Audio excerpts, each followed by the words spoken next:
partenaire qui respecte notre dignité. Le Maroc est un partenaire qui respecte notre souveraineté et notre indépendance. Donc, on n'est pas surpris de ce projet royal.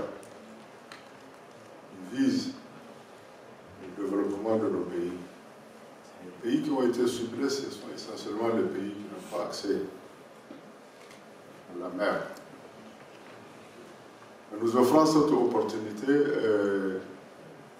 non seulement nos pays auront désormais la possibilité de mettre leurs produits à la disposition du marché international à moindre coût, mais effectivement aussi de pouvoir avoir à leur disposition des produits venant du marché international à moindre coût, ce qui est extrêmement important. La seconde chose, ce projet nous permettra non seulement de développer les infrastructures internes.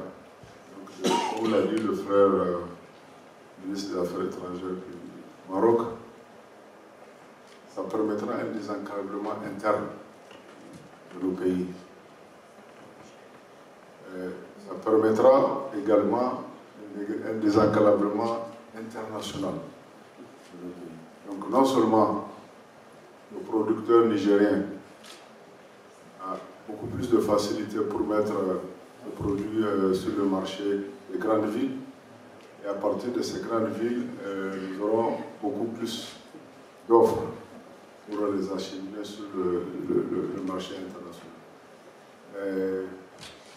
Et cette offre, s'agissant du Niger, arrive à un moment opportun. Au moment où le Niger, avec le problème que nous avons, celui de l'embargo, que nous impose la CEDEAO et l'UMOA, on s'est trouvé en tant que pays enclavé avec toutes les frontières fermées. Et nous avons eu le tort ou la faiblesse de n'avoir pas diversifié nos sources, nos partenaires en matière d'importation et d'exportation de facilités portières. Mais je pense que désormais c'est fait. Nous comptons mettre tout en œuvre pour profiter au maximum de cette offre marocaine. Donc, une fois encore, nous remercions le Maroc, qui est un pays ami, pas du Niger, mais pas seulement du Niger, mais un pays ami au Sahel. Merci. Même si elle n'est pas suffisante, elle est nécessaire. Surtout, d'abord la fiabilité du Maroc, parce que c'est pas là que ça a commencé. Il faut chercher à connaître l'histoire du Maroc avec le Sahel. L'amour la préoccupation que le Sahel a toujours constitué pour le Maroc, et c'est sans intérêt, c'est sans calcul. Et de l'autre côté, là vous avez des organisations internationales qui se comportent comme des gangsters, des hors-la-loi, qui ne respectent rien. Leurs propres lois, elles les font, mais elles ne les respectent pas.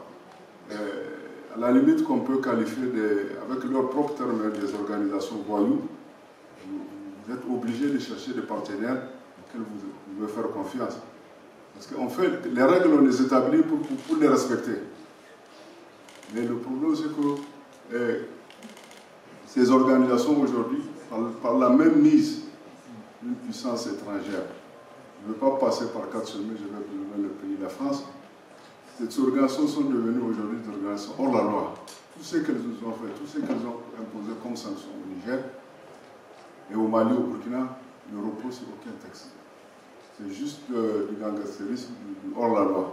Donc quand vous avez un pays comme le Maroc qui a toujours su exprimer sa souveraineté, qui a toujours su exprimer son indépendance par rapport à ces puissances-là, vous êtes rassurés.